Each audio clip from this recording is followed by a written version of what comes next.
আজ বিশ্বকাপ ফুটবলের শিরোপা নির্ধারণের রাত। দক্ষিণ আমেরিকা বনাম ইউরোপ, কার ভাগ্যের শিকে ছিড়বে তা জানা যাবে। লিওনেল মেসি বনাম লামিন ইয়ামাল, বিশ্বকাপের মহামঞ্চে কে হাসবেন শেষ হাসি, ফয়সালা হবে তারও। রাত 1টায় নিউ ইয়র্কের মেটলাইফ স্টেডিয়ামে নামছে আর্জেন্টিনা আর স্পেন। দুই দলের বিশ্বকাপ ফাইনাল প্রস্তুতির কথা জানাচ্ছেন পরাগ আরমান। শিশু ইয়ামালকে গোসল করিয়ে দিচ্ছেন লিওনেল মেসি। একটি চ্যারিটি ক্যালেন্ডারের জন্য তোলা ছবিটি এখন বেশ আলোচিত। ছোট্ট বয়সে কাতালুনিয়ায় পাড়ি জমানো লিওনেল মেসি নিজেকে গড়ে তোলেন লা মাসিয়া ও বার্সেলোনায়। সেখানেই গড়ে ওঠেন স্পেনের নতুন স্বপ্ন সারথি ইয়ামালও। এবারের বিশ্বকাপ ফাইনালের দ্বৈরথটা তাই বাড়তি কিছুই।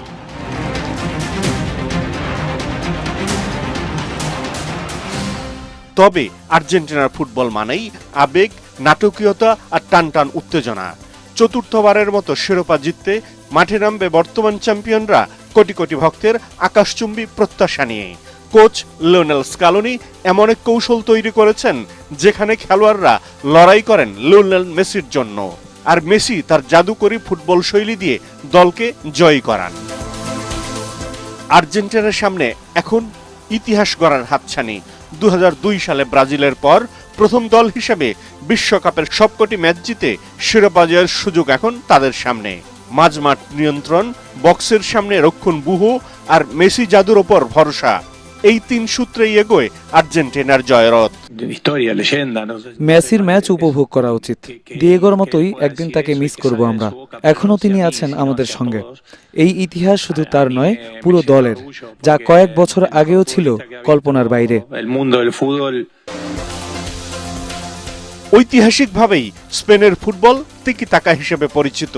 তবে বর্তমান কোচ লুইস দে লা ফুয়েন্তের অধীনে তারা আরও বেশি আক্রমণাত্মক, অনেক বেশি গতিময় ফুটবল খেলছে।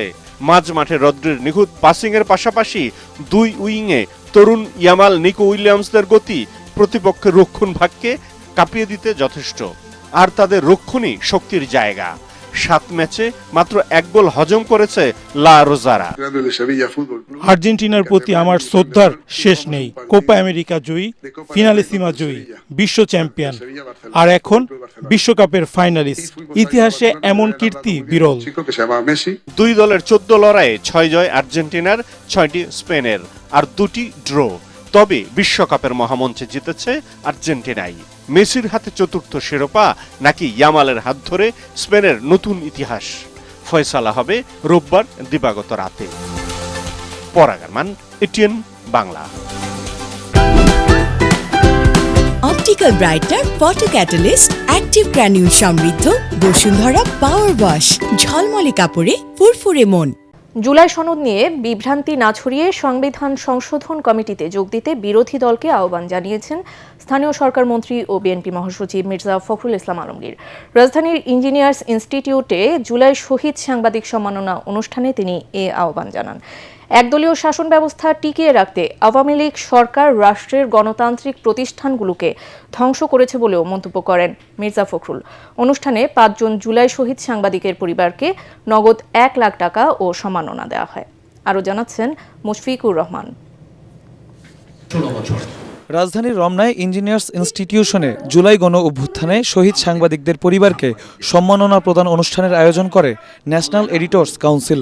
এ সময় জুলাই শহীদ পরিবারের সদস্যরা তাদের দুরবস্থার কথা তুলে ধরেন। এই 24শে আন্দোলনের পর আমাদের এই শহীদ ফ্যামিলির একটা শহীদ কন্যা ও ধর্ষিত হয়েছে। আমার সন্তান যে ও কালকে রাস্তায় ভালোভাবে বেরোতে পারবে, আমি নিজের বাসায় যখন থাকি তখনই তো একটা ভয়ের মধ্যে থাকি।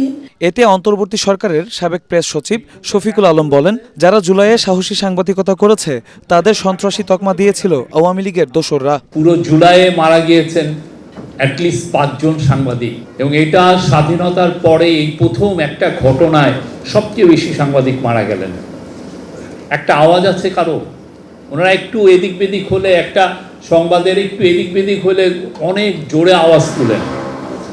অথচ এই যে 5 জন শহীদ সাংবাদিকের বিষয়ে একটা পত্রিকা কিছু লেখেন। অনুষ্ঠানে স্থানীয় সরকার মন্ত্রী মির্জা ফখরুল ইসলাম আলমগীর বলেন, জুলাই সনদে স্বাক্ষর করা হয়েছে এবং তা পুরোপুরি বাস্তবায়নের চেষ্টা করছে সরকার। বিভ্রান্তি না ছড়িয়ে বিরোধী দলকে আলোচনার মাধ্যমে সমস্যার সমাধানের আহ্বান জানান তিনি। সংসদে সুযোগ এসছে, একটা আপনার কমিটিও তৈরি করা হয়েছে। বিরোধী দলের আমার আহ্বান থাকবে যে তারা আসবেন, এই কমিটিতে যোগ দেবেন এবং সংবিধানের যে বিষয়গুলো পরিবর্তন করা দরকার সেই পরিবর্তন করার তারা সহযোগিতা করবেন। আওয়ামী লীগ সরকারের 17 বছরে লুটপাট ও ধ্বংসযজ্ঞ স্বল্প সময়ে মেরামত করা সম্ভব না জানিয়ে মির্জা ফখরুল বলেন, রাষ্ট্র মেরামতের কাজ চলছে। আওয়ামী লীগের ফ্যাসিবাদ সরকার একদলীয় একটা শাসন ব্যবস্থা চাপিয়ে দেওয়ার জন্যে বাংলাদেশের সমস্ত গণতান্ত্রিক প্রতিষ্ঠানগুলোকে ধ্বংস করে দিয়েছিল। এত অল্প সময়ের মধ্যে 15 বছরের যে লুটপাট, ধ্বংস, হত্যাযজ্ঞ সব কিছুকে শুধরে দেওয়া সম্ভব নয়, কিন্তু কাজটা শুরু করতে হবে। আমার বিশ্বাস এই কাজটা যে শুরু হয়েছে। এ সময় শেখ হাসিনার বিচারের দাবিতে আন্দোলন অব্যাহত রাখার দাবি জানিয়ে ন্যাশনাল এডিটর্স কাউন্সিলের সভাপতি মাহমুদুর রহমান বলেন, নতুন করে কোনো ফ্যাসিস্ট যাতে তৈরি হতে না পারে সেজন্য জনগণকে সজাগ থাকতে হবে। পালিয়ে যাওয়া এক ঘৃণিত রাজনীতিবিদ যতই হুমকি দিক না কেন যে তিনি দেশে ফিরে আসবেন, আমরা প্রস্তুত আছি সেই ফ্যাসিস্টকে মোকাবেলা করবার জন্য। অনুষ্ঠানের প্রত্যেক শহীদ সাংবাদিক পরিবারকে নগদ 1 লাখ টাকা করে দেয়া হয়। রাজধানীর মতিঝিল শাপলা চত্বর হত্যাকাণ্ডে 61 জন নিহতের তথ্য পেয়েছে আন্তর্জাতিক অপরাধ ট্রাইব্যুনালের তদন্ত সংস্থা। তবে নিশ্চিতভাবে 58 জনকে শনাক্ত করা হয়েছে বলে জানিয়েছেন চিফ প্রসিকিউটর আমিনুল ইসলাম। এ মামলার তদন্ত প্রতিবেদন হাতে পাওয়ার পর সাংবাদিকদের এসব কথা জানান তিনি। তদন্ত সংস্থার খসড়া রিপোর্টে সন্তুষ্টি প্রকাশ করেছে হেফাজতে ইসলাম। হুমায়ুন চিশতির রিপোর্ট। রাজধানীর মতিঝিলে শাপলা চত্বরে 2013 সালের 5 মে হেফাজতে ইসলামের সমাবেশ ঘিরে সংঘটিত হত্যাকাণ্ডের খসড়া তদন্ত প্রতিবেদন সকালে আন্তর্জাতিক অপরাধ ট্রাইব্যুনালের প্রসিকিউশনের কাছে জমা দেয় তদন্ত সংস্থা। পরে চিফ প্রসিকিউটর জানান, এতে আসামি হচ্ছেন ক্ষমতাচ্যুত প্রধানমন্ত্রী শেখ হাসিনা, সাবেক সেনাপ্রধান অবসরপ্রাপ্ত জেনারেল মোহাম্মদ আজিজ, সাংবাদিক মোজাম্মেল বাবু, ফারজানা রূপা সহ 41 জন। তবে গ্রেফতারের স্বার্থে পূর্ণাঙ্গ তালিকা প্রকাশ করা হচ্ছে না।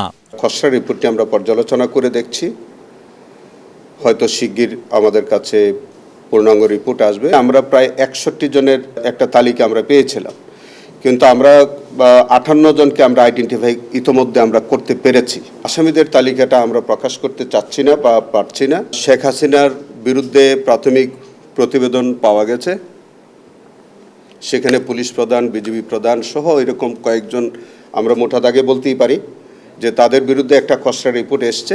এদিকে মামলাটির অগ্রগতি নিয়ে চিফ প্রসিকিউটরের সাথে সাক্ষাৎ করেন হেফাজতে ইসলামের সিনিয়র নায়েবে আমির আব্দুল হামিদ ও যুগ্ম মহাসচিব মামুনুল হক সহ একটি প্রতিনিধি দল। তদন্ত সংস্থার খসড়া রিপোর্টে মোটামুটি সন্তোষ প্রকাশ করেন মামুনুল হক। আমাদের যে এক্সপেকটেশন ছিল, আমাদের যে অভিযোগ ছিল, এই রিপোর্ট, খসড়া রিপোর্ট তার কাছাকাছি আছে। আমরা একটু পর্যালোচনা করে আমরা এই আজকে 2-1 দিনের মধ্যেই আমাদের কারেকশনের কথাগুলো আমরা ওনাদেরকে বলবো। আগামী 21 জুলাই নির্ধারিত দিনে খসড়া তদন্ত প্রতিবেদনটি আন্তর্জাতিক অপরাধ ট্রাইব্যুনালে উপস্থাপন করা হবে বলে জানান চিফ প্রসিকিউটর। বেশি সংখ্যক মানুষ কিন্তু পুলিশে। কার্যক্রম নিষিদ্ধ আওয়ামী লীগ স্থানীয় সরকার নির্বাচনে অংশ নিতে পারবে কিনা তা আদালত ও নির্বাচন কমিশন নির্ধারণ করবে বলে জানিয়েছেন বিএনপির সিনিয়র যুগ্ম মহাসচিব রুহুল কবির রিজভী। নির্বাচন কমিশনে দলের গত বছরের আয় ব্যয়ের হিসাব জমা দেওয়ার পর সাংবাদিকদের তিনি একথা বলেন। এর আগে আগারগাঁয়ে নির্বাচন ভবনে কমিশনের সচিবের কাছে দেয়া দলের আয় ব্যয়ের হিসাব জানাতে গিয়ে কোষাধ্যক্ষ রশিদুজ্জামান মিল্লাত জানান, গেল বছর বিএনপির আয় হয়েছে 2,19,65,282 টাকা আর ব্যয় 15,26,10,857 টাকা। রুহুল কবির রিজভী জানান, স্থানীয় সরকার নির্বাচনের জন্য প্রস্তুত তার দল। নির্দলীয় নির্বাচনে প্রার্থী বাছাই প্রক্রিয়া নিয়ে বিএনপির নীতি নির্ধারকরা সিদ্ধান্ত নেবেন বলেও জানান তিনি। দ্রুত সময়ের মধ্যে দলের জাতীয় কাউন্সিল অনুষ্ঠিত হবে বলেও জানান বিএনপির সিনিয়র যুগ্ম মহাসচিব। প্রচলিত আইন এবং এখন যে আইন প্রণয়ন করা হয়েছে সেই আইন অনুযায়ী কারা নির্বাচনে যাবেন না যাবেন সেটা সম্পূর্ণ দেখা এটা মনিটর করার দায়িত্ব নির্বাচন কমিশন, আমরা তার কাছেই ছেড়ে দিলাম। দেখুন, আমাদের প্রার্থিতা কিভাবে বাছাই হবে না হবে, এবার তো মানে দলনিরপেক্ষভাবে নির্বাচন, দলনিরপেক্ষ বলছে যে দলের প্রতীক নিয়ে কোনো নির্বাচন হচ্ছে না। তো সেই ক্ষেত্রে আমাদের যে সর্বোচ্চ নীতি নির্ধারণী যে ফোরাম আছে তারা বসে পরবর্তীতে এটা জানাবেন। 1 জানুয়ারি 2025 থেকে 31 ডিসেম্বর পর্যন্ত দলটির মোট আয় 22,19,65,182 টাকা। মোট ব্যয় হয়েছে 15,26,10,857 টাকা। পলাতক সাবেক ভূমিমন্ত্রী সাইফুজ্জামান চৌধুরী জাবেদের গুলশানের দুটি ফ্ল্যাট ক্রোক করেছে দুর্নীতি দমন কমিশন। দুদকের উপপরিচালক মশিউর রহমানের নেতৃত্বে অভিযান চালিয়ে ফ্ল্যাট দুটি বুঝে নেয় সংস্থাটির জয়েন্ট টাস্ক ফোর্স। কর্মকর্তারা বলছেন, বর্তমান বাজারে ফ্ল্যাট দুটির মূল্য প্রায় 18 কোটি টাকা, যা সাবেক ভূমিমন্ত্রী সাইফুজ্জামানের অবৈধ সম্পদের অংশ। ইমদাদুল্লাহ বাবুর রিপোর্ট। রাজধানীর গুলশান 2-এ 66 নম্বর রোডের 11 নম্বর বাসার এই ফ্ল্যাট দুটির মালিক আওয়ামী লীগ সরকারের সাবেক ভূমিমন্ত্রী সাইফুজ্জামান চৌধুরী জাবেদ। ভবনটিতে তার মালিকানাধীন 7 তলার একটি ফ্ল্যাটের আয়তন 3,747 বর্গফুট এবং 11 তলায় আরেকটি ফ্ল্যাটের আয়তন 3,832 বর্গফুট। রোববার আদালতের আদেশ অনুযায়ী শীর্ষ কর্মকর্তার নেতৃত্বে ফ্ল্যাট দুটি ক্রোক করতে অভিযান চালায় দুদকের জয়েন্ট টাস্ক ফোর্স। সাক্ষী এবং আইন শৃঙ্খলা রক্ষাকারী বাহিনীর উপস্থিতিতে ভাঙা হয় ফ্ল্যাটের তালা। পরে নির্বাহী ম্যাজিস্ট্রেটের উপস্থিতিতে প্রস্তুত করা হয় ক্রোক তালিকা। তবে ফ্ল্যাট থেকে আগেই সরিয়ে নেওয়া হয়েছিল মূল্যবান আসবাবপত্র বা সম্পদ, বলছেন দুদকের কর্মকর্তারা। আদালতের নির্দেশে রিসিভার নিয়োগ করা হয়েছে। সেই রিসিভারের অংশ হিসেবে ফ্ল্যাট দুটিতে প্রবেশ এবং ফ্ল্যাট দুটি থেকে কি আছে না আছে সেটা আমরা আইডেন্টিফাই করে রিসিভার হিসেবে সম্পদ ইউনিটকে আমরা বুঝিয়ে দেওয়ার জন্য এসেছি। যদি এটা ভাড়া দেওয়ার উপযোগী হয় তাহলে ভাড়া দিবে, যদি এটা ভাড়া দেওয়ার উপযোগী না হয় তাহলে এটার রক্ষণাবেক্ষণ নিশ্চিত করবে। এই কাজটা সম্পদ ইউনিট করবে। ক্রোক তালিকা তৈরি করে আদালতে তা বুঝিয়ে দেয়া হবে বলেও জানিয়েছেন এই কর্মকর্তা।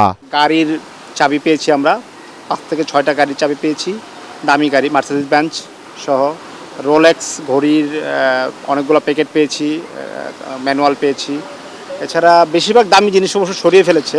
তবে আমরা এখান থেকে অনেক ক্লু পাবো, তদন্তের অনেকগুলো ক্লু পাবো যেগুলো আমরা ভবিষ্যতে আমাদের কাজে লাগবে। দামি জুতা, দামি কাপড় এবং বিভিন্ন ফার্নিচার রয়েছে, এগুলো আমরা ইনভেন্টরি করে পরবর্তীতে সম্পদ শ্রেণীকে বুঝিয়ে দিব যাতে তারা এটা রাষ্ট্রের আওতায় আনতে পারে। 2025 সালের নভেম্বরে ফ্ল্যাট দুটি ক্রোকের আদেশ দেয় ঢাকা মহানগর জ্যেষ্ঠ বিশেষ জজ আদালত। এছাড়াও দুদকের আবেদনের প্রেক্ষিতে এবছরের জানুয়ারিতে যুক্তরাষ্ট্র, সংযুক্ত আরব আমিরাত, মালয়েশিয়া ও ভারত সহ 9টি দেশে সাবেক মন্ত্রী জাবেদের 330টি বাড়ি এবং ফ্ল্যাট জব্দের আদেশ দিয়েছে আদালত।